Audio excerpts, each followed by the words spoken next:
আসসালামু আলাইকুম রহমতুল্লাহ। গাইজ, আমাদের রাসূল সাল্লাল্লাহু আলাইহি ওয়াসাল্লাম তার ভবিষ্যৎবাণীতে বলে গেছিলেন, কিয়ামতের আগে আরবের ভূমিগুলো সবুজে শ্যামলে পরিপূর্ণ হবে। আজকে আমরা তাই দেখতে পাচ্ছি।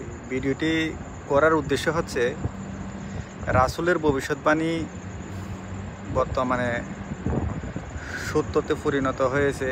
তার মানে কিয়ামত খুবই সন্নিকটে। দেখুন গাইস, আরবের ভূমিগুলো সবুজে শ্যামলে পরিপূর্ণ, অথচ